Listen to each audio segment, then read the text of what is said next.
ante el velo.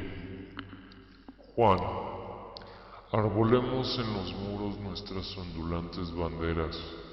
Rey Enrique VI, acto cuarto. He consagrado mi vida al estudio del hombre, de su destino y de su felicidad. J.R. Buchanan, M.D., Bosquejos de conferencias sobre antropología.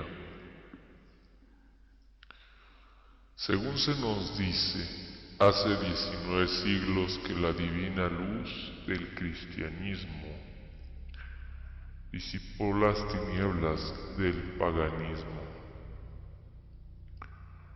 y 2 siglos y medio que la refulgente lámpara de la ciencia moderna empezó a iluminar la oscura ignorancia de los tiempos. Se afirma que el verdadero progreso moral e intelectual de la raza se ha realizado en estas 2 épocas, que los antiguos filósofos eran suficientemente sabios por su tiempo, pero poco menos que letrados en comparación de nuestros modernos hombres de ciencia. La moral pagana bastó a las necesidades de la inculta antigüedad hasta que la luminosa estrella de Betlehem mostró el camino de la perfección moral y allanó el de la salvación. En la antigüedad, el embrutecimiento era regla, la virtud y el espiritualismo excepción. Ahora, el más empedernido puede conocer la voluntad de Dios en su palabra revelada. Todos los hombres desean ser buenos y mejoran constantemente. Tal es la proposición. ¿Qué nos dicen los hechos? Por una parte, un clero materializado, dogmático y con demasiada frecuencia corrompido, una hueste de sectas y 3 grandes religiones en guerra, discordia en lugar de unión, dogmas sin pruebas, predicadores efectistas, sed de placeres y riquezas en feligreses solapados e hipócritas, por exigencias de la respetabilidad.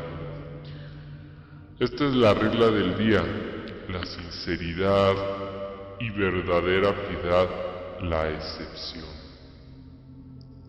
Por otra parte, hipótesis científicas edificadas sobre arena, ni en la más sencilla cuestión, acuerdo, rencorosas querellas y envidias, impulso general hacia el materialismo, lucha a muerte entre la ciencia y la teología por la infalibilidad, un conflicto de épocas. En Roma, que así propio se llama centro de la cristiandad, el putativo sucesor de Pedro mina el orden social con su invisible pero omnipotente red de astutos agentes y les incita a revolucionar la Europa en favor de su supremacía espiritual y temporal. Vemos al que se llama vicario de Cristo fraternizar con los musulmanes contra una nación cristiana, invocando públicamente la bendición de Dios para las armas de quienes por los siglos resistieron a sangre y fuego las pretensiones del Cristo a la divinidad. En Berlín, uno de los mayores focos de cultura, eminentes profesores de las modernas ciencias experimentales han vuelto la espalda a los tan encomiados resultados del progreso en el periodo posterior a Galileo y han apagado tranquilamente la luz del gran Florentino con intento de probar que el sistema heliocéntrico y la rotación de la Tierra son sueños de sabios ilusos, que Newton era un visionario y todos los astrónomos pasados y presentes hábiles calculadores de fenómenos improbables.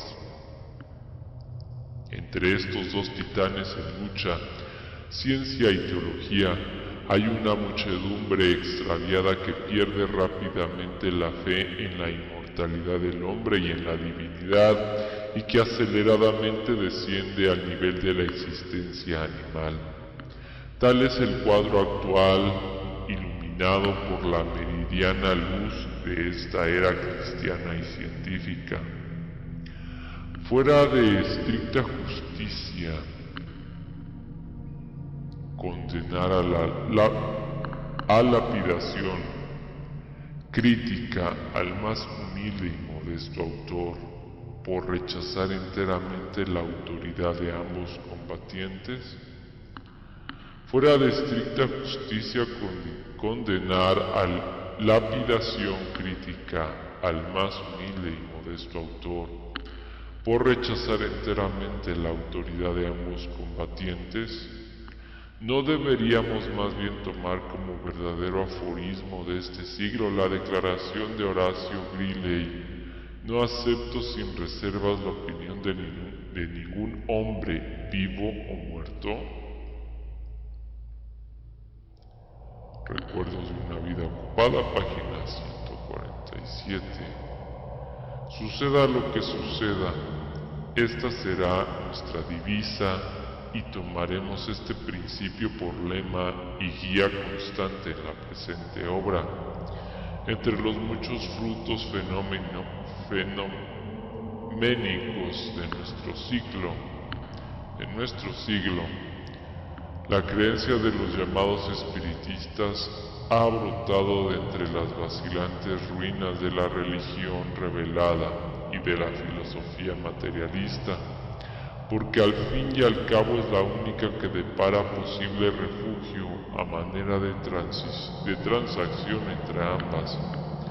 No es maravilla que nuestro soberbio y positivo siglo haya mal cogido a los inesperados espectros de la época anterior al cristianismo. Los tiempos han cambiado de manera extraña y no a mucho. Un conocido predicador de Brooklyn decía acertadamente en un sermón que si de nuevo Jesús viniera y hablara en las calles de Nueva York como en las de Jerusalén, lo llevarían a la cárcel. Henry Ward Beecher.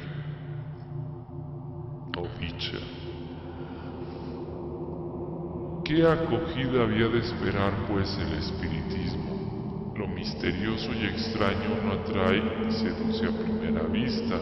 Raquítico como un niño amamantado por 7 nodrizas, llegará a la adolescencia lisiado y mutilado. Sus enemigos son legión y sus amigos puñado. ¿Por qué así? ¿Cuándo fue aceptada una verdad a priori? Los campeones del espiritismo exageraron fanáticamente sus cualidades y no echaron de ver sus indudables imperfecciones. La falsificación es imposible sin modelo que falsificar. El fanatismo de los espiritistas prueba la ingenuidad e imposibilidad de sus fenómenos. Nos dan hechos que debemos investigar, no afirmaciones que debemos creer sin pruebas. Millones de personas razonables no sucumben fácilmente a colectivas alucinaciones y así, mientras el clero interpreta tendenciosamente la Biblia y la ciencia promulga códigos acerca de lo posible en la naturaleza sin dar oídos a nadie, la verdadera ciencia real y la verdadera religión caminan con majestuosos silencios hacia su futuro desarrollo. Todo lo referente a los fenómenos descansa en la correcta comprensión de la filosofía antigua. ¿A dónde acudir en nuestra perplejidad sino a los antiguos sabios desde el momento en que, sobre pretexto de superchería, los modernos nos niegan toda explicación? Preguntémosle qué conocen de la verdadera ciencia y religión, no en lo concerniente a meros pormenores, sino respecto a los amplios conceptos de estas dos gemelas, tan fuertes cuando unidas como débiles cuando separadas. Además, mucho nos aprovechará comparar la tan encomiada ciencia moderna con la antigua ignorancia y la teología perfeccionada con la doctrina secreta de la antigua religión universal. Quizás encontremos así un campo neutral donde relacionarnos ventajosamente con ambas. La filosofía platónica es el más perfecto compendio de los abstrusos sistemas de la antigua India y la única que puede ofrecernos terreno neutral. Aunque Platón murió hace 22 siglos, los intelectuales todavía se ocupan de sus obras. Platón fue en la plena acepción de la palabra el intérprete del mundo, el filósofo más grande de la era precristiana que reflejó fielmente sus obras del espiritualismo y la metafísica de los filósofos védicos, que le precedieron millares de años. Vyasa, Jaimini, Kapila, Brihaspati y Sumantu influyeron indeleblemente a través de los siglos en Platón y su escuela. Con esto probaremos que Platón y los sabios de la India tuvieron la misma revelación de la verdad. No prueba su pujanza contra las injurias del tiempo que esta sabiduría es divina y eterna. Platón enseña que la justicia permanece en el alma de su poseedor y que es su mayor bien. Los hombres admitieron sus derechos trascendentes en proporción de su inteligencia, y sin embargo, los comentadores de Platón desdeñan casi unánimemente los pasajes probatorios de que su metafísica tiene sólidos cimientos y no se funda en especulaciones. Platón no podía aceptar una filosofía sin aspiración espiritual. Ambas cosas se armonizan en él. El antiguo sabio griego tiene por único objeto de logro el real conocimiento.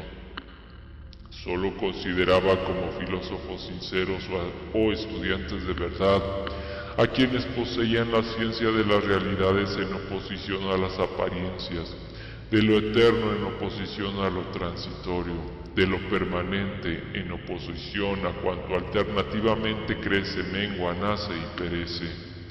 Más allá de las existencias finitas y causas secundarias de las leyes, ideas y principios, hay una inteligencia o mente, nous, el espíritu, principio de los principios, idea suprema en que se apoyan las demás ideas, monarca y legislador del universo, substancia primordial de que todas las cosas proceden y a que deben su existencia, causa primera y eficiente de todo orden, armonía, belleza, excelencia y bondad, que hienche el universo, a la que llamamos supremo bien, el Dios, Theos de los dioses, o Epi, o Paranon, Theos.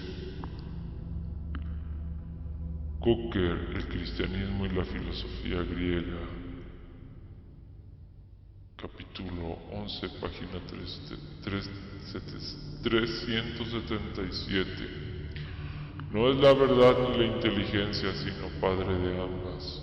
Aunque nuestros sentidos corporales no pueden percibir esta eterna esencia de las cosas, pueden comprenderlas cuantos, por no ser completamente obtusos, quieran comprenderla.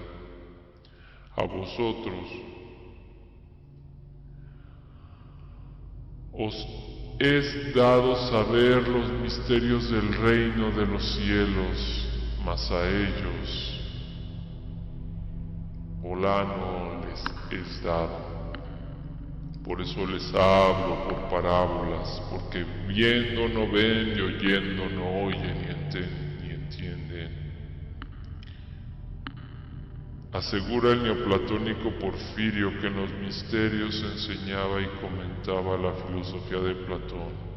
Muchos han puesto en tela de juicio y aún han negado los misterios y lo ve que en su Aglagomos llega al extremo de decir que estas sagradas ceremonias solo servían para cautivar la imaginación. ¿Cómo Atenas y Grecia hubieran acudido durante más de 20 siglos cada 5 años a Eleusis si los misterios fueran farsa religiosa? Agustín, obispo de Hipona, declara que las doctrinas neoplatónicas son las esotéricas y originales doctrinas de los primeros discípulos de Platón, y disputa a Plotino por un Platón resucitado. También explica los motivos que tuvo el gran filósofo para encubrir el sentido interno de sus enseñanzas.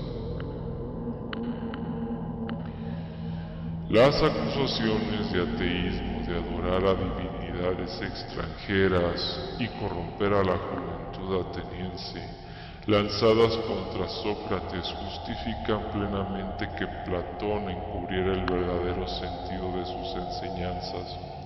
La peculiar jerigonza de los alquimistas tuvo indudablemente el mismo objeto. Los cristianos de toda secta y especialmente los católicos romanos emplearon la cárcel, el tormento y la hoguera contra cuantos enseñaban las ciencias naturales en contradicción con las teorías ortodoxas. El Papa Gregorio el Grande prohibió por pagano el uso gramatical del latín.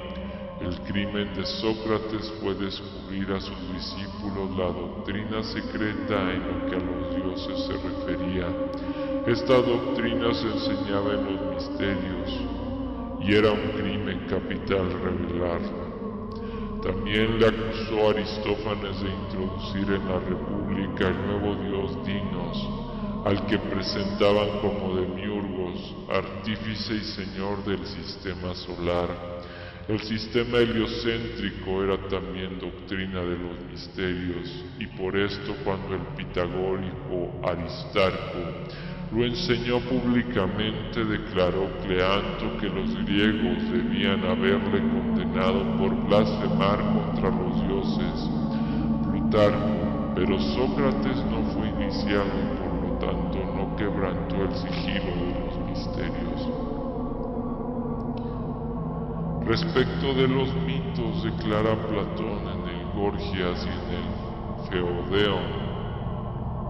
Fedón, que son vehículos de grandes verdades muy dignas de aprender, pero los comentadores conocen tan poco al gran filósofo que se ven obligados a confesar que no saben dónde termina la doctrina y empieza lo mítico.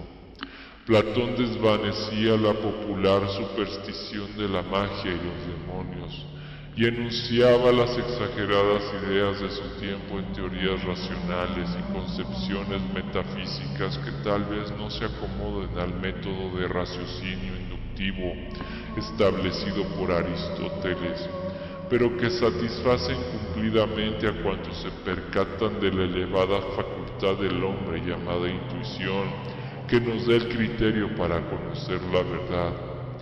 Fundando sus doctrinas en la mente suprema, enseña Platón que el nous, espíritu o alma racional del hombre, fue engendrado por el Padre Divino y es de naturaleza semejante y homogénea a la divinidad y por lo tanto capaz de percibir las eternas realidades, la facultad de contemplar la realidad directa e inmediatamente solo es propia de Dios, y la aspiración a este conocimiento es la filosofía propiamente dicha o amor a la sabiduría. El amor a la verdad es inherentemente al amor al bien, el amor al bien, y así predomina sobre todo deseo del alma y la purifica por su asimilación con lo divino y dirige las acciones del hombre, le eleva a participar de la divinidad y le ensalza a semejanza de Dios. Esta ascensión, dice Platón en Teotetus, consiste en llegar a parecerse a Dios, y la asimilación se efectúa cuando por medio de la sabiduría el hombre es justo y santo. La base de esta asimilación es siempre la preexistencia del espíritu o nous, la alegoría del carro con caballos alados, Phaedrus, presenta la naturaleza psíquica doblemente compuesta del thumos o parte epitumética, formada de sustancias pertenecientes al mundo de los fenómenos, teumoides, la esencia enlazada con el mundo eterno. La actual vida terrena es caída y castigo. El alma habita en la sepultura que llamamos cuerpo, y en su estado de encarnación, antes de recibir la disciplina educativa, el elemento espiritual o noético está dormido. La vida es más bien sueño que realidad, como los cautivos de la subterránea caverna descrita en la República. Percibimos únicamente con la espalda vuelta a la luz las sombras de los objetos y creemos que son realidades actuales. ¿Acaso no es esta la idea de Maya o ilusión de los sentidos durante la vida física, rasgo característico de la filosofía budista? Si en la vida material no nos entregamos absolutamente a los sentidos, estas ilusiones despiertan en nosotros la reminiscencia del mundo superior en que ya hemos vivido. El espíritu interno conserva un vago y oscuro recuerdo del anterior estado de bienaventuranza de que gozara y anhela instintivamente volver a él. Incumbencia de la filosofía es libertarle de la esclavitud de los sentidos por medio de la disciplina y elevarle al empíreo del puro pensamiento, a la visión de la verdad, bondad y belleza eternas. Dice Platón en el Teotetus que el alma no puede encarnar en cuerpo humano si antes no ha contemplado la verdad, o sea, el conjunto de todo cuanto el alma veía cuando habitaba en la divinidad, con desprecio de las cosas que decimos.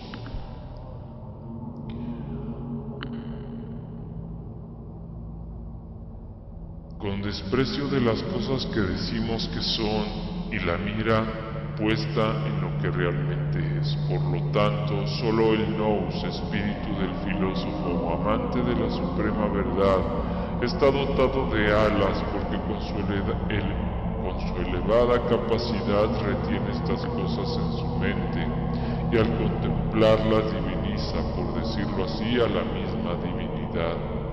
El debido uso de las reminiscencias de la vida primera y el perfeccionamiento en los perfectos misterios lleva al hombre a la verdadera perfección. Entonces está iniciado en la sabiduría divina. Así comprenderemos por qué las más sublimes escenas de los misterios serán siempre nocturnas. La vida del espíritu interno es la muerte de la naturaleza externa, y la noche del mundo físico es el día de lo espiritual. Por esto se adoraba a Dionisio, el sol nocturno, con preferencia a Helios, el sol diurno. Los misterios simbolizan la preexistente condición del espíritu y del alma, la caída de ésta en la vida terrena y en el Hades, las miserias de esta vida, la purificación del alma y su restitución a la divina bienaventuranza o reunión con el Espíritu. Theón de Esmirna compara acertadamente la disciplina filosófica con los ritos místicos. A este propósito dice que podemos considerar la filosofía como la iniciación en los verdaderos arcanos y la instrucción en los genuinos misterios. La iniciación abarca 5 grados. Primero, la purificación previa. Segundo, la admisión en los ritos secretos. Tercero, la revelación epóptica.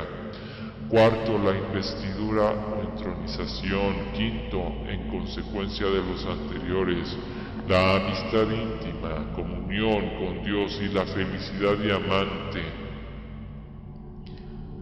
dimanante de la comunicación con seres divinos.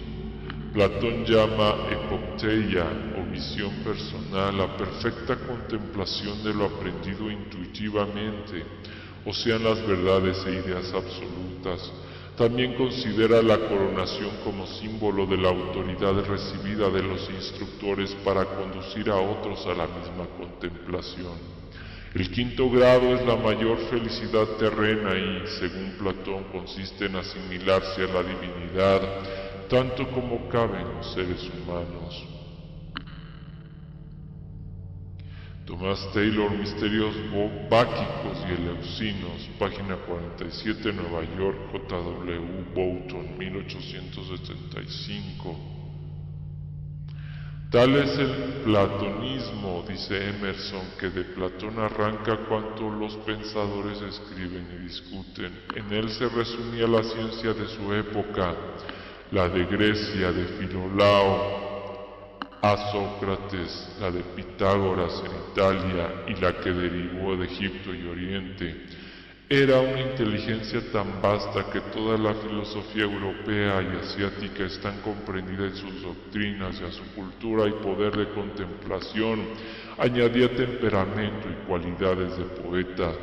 Los discípulos de Platón aceptaron en general sus teorías psicológicas, algunos como Genócrates aventuraron atrevidas especulaciones. Espeusipo, sobrino y sucesor del eminente filósofo, fue autor del análisis numérico, tratado de los números pitagóricos. Algunas de sus especulaciones no están en los diálogos escritos, pero como era oyente de las conferencias orales de Platón, tiene mucha razón en fiel al decir que sus opiniones no debían diferenciarse de las de su maestro. Él es sin duda el antagonista que Aristóteles critica sin nombrarlo cuando cita el argumento de Platón contra la doctrina de Pitágoras, de que todas las cosas son en sí mismas números, o mejor dicho, inseparables de la idea de número. Insistía especialmente en demostrar que la doctrina platónica de las ideas difería esencialmente de la pitagórica, en que los números y magnitudes existen independientemente de las cosas. También aseguraba que Platón enseñó que no puede existir conocimiento real, si el objeto de conocimiento no trasciende a una región superior, a lo sensible. Pero Aristóteles no es testimonio fidedigno, pues adulteró a Platón y casi puso en ridículo las ideas de Pitágoras. Hay una regla de interpretación que debe guiarnos en el examen de toda opinión filosófica. La inteligencia humana, bajo la necesaria acción de sus propias leyes, está impelida a mantener las mismas ideas fundamentales, y el corazón del hombre a alimentar los mismos sentimientos en toda época. Cierto es que Pitágoras despertó la más profunda simpatía intelectual de su tiempo y que sus doctrinas ejercieron poderosa influencia en Platón. Su idea fundamental es que en las formas, mudanzas y fenómenos del universo subyace un principio permanente de unidad. Aristóteles asegura que Pitágoras creía y enseñaba que los números son los principios primordiales de toda entidad. Ritter opina que la fórmula de Pitágoras se ha de tomar simbólicamente y así es sin duda. Aristóteles trata de asociar estos números a las formas e ideas de Platón y atribuye a este la afirmación de que las formas son números y las ideas existencias substanciales o entidades reales. Platón no enseñaba tal cosa. Decía que la causa final era la bondad suprema. Las ideas son objeto de pura concepción para la razón humana y atributos de la razón divina. Cousin, Historia de la Filosofía, capítulo 1 y 9.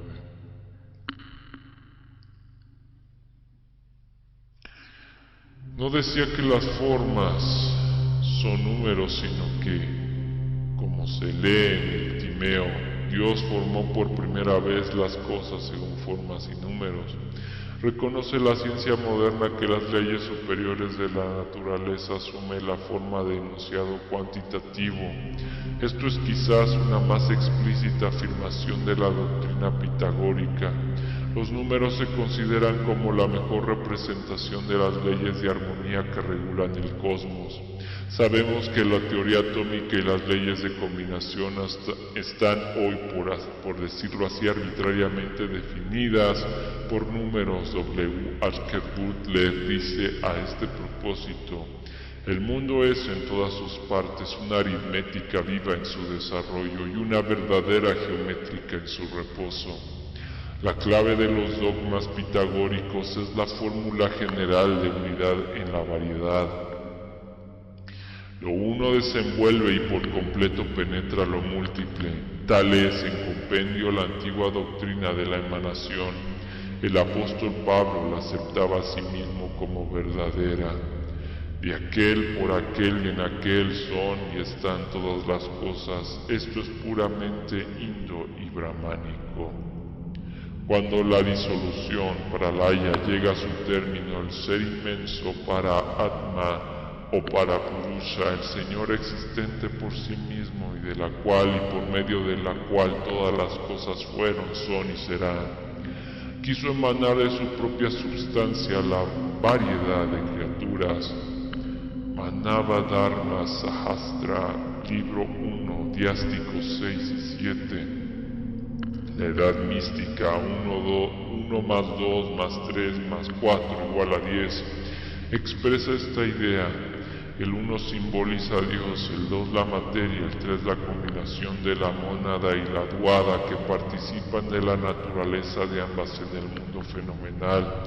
El 4, forma de perfección, simboliza el vacío y el 10, o suma de todas las cosas, comprende la totalidad del cosmos. El universo es la combinación de miles de elementos y sin embargo es la expresión de un solo espíritu, un caos para los sentidos, un cosmos para la razón.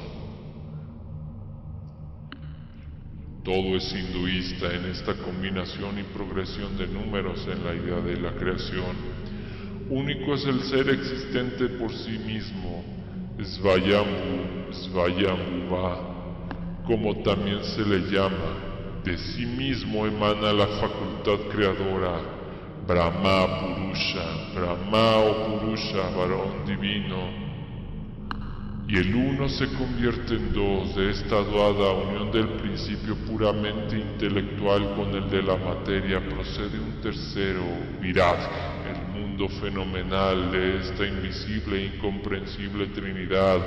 La Trimurti brahmánica procede la segunda triada, que representa las tres facultades, creadora, conservadora y transformadora, representadas por Brahma, Vishnu y Shiva, aunque siempre reunidas en una, Brahma y Tridandin, como se le llama en los Vedas. Es la unidad, el Dios trino y manifestado, que da origen al simbólico Aum o Trimurti compendiada. Solo por medio de esta Trinidad siempre activa y perceptible a nuestros sentidos puede la invisible y desconocida mónada manifestarse en el mundo de los mortales. Cuando se convierte en Sharira, esto es, cuando asume forma visible, simboliza los principios de la materia y los gérmenes de vida. Entonces es Purusha, el Dios trifacio, o del trino poder, la esencia de la triada védica. Conozcan los brahmanes la sagrada sílaba Aum, las tres palabras del Savitri, y lean diariamente los Vedas. Manu, libro 4, diástico 125. Después de crear el universo, aquel cuyo poder es incomprensible se desvaneció, absorbido en el alma suprema, restituida a su primera oscuridad. La gran alma permanece en lo desconocido y carece de forma. Cuando de nuevo reúne los sutiles principios elementarios y penetra en algún germen animal o vegetal, asume en cada uno nueva forma. Así es que por alternativa de reposo y actividad el ser inmutable hace que eternamente revivan y mueran todas las criaturas existentes, activas e inertes. Manu, libro 1, dístico 50 y siguientes.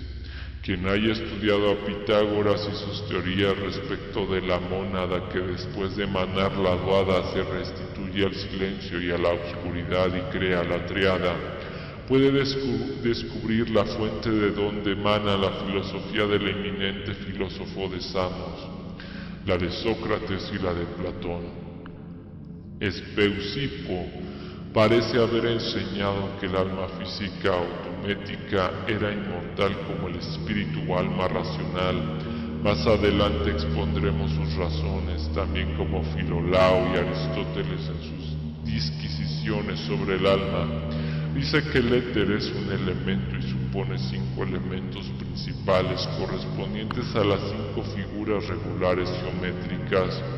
Esta enseñanza está tomada de la escuela alejandrina Theol Aritmé, página 62, sobre los números pitagóricos. Hay en las doctrinas de los filaleteos mucho que no aparece en las obras de los más antiguos platónicos, porque sin duda las enseñaba el maestro con sigilosas reservas como arcanos que no debían publicarse. Espeusipo y Genócrates sostuvieron después que el anima mundi o alma del mundo no era la divinidad sino su manifestación.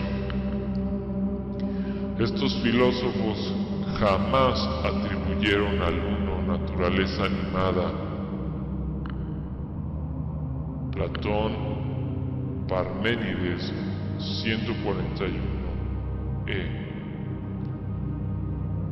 El uno originario no existe en la acepción que damos a la palabra, pues hasta que se desdobló en lo múltiple existencias emanadas la mónada y la duada no tuvo existencia.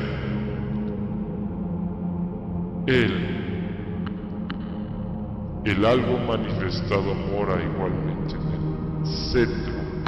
centro que en la circunferencia, pero solo el alma del mundo es reflejo de la divinidad. Véase Stovebus Ecle 1.862.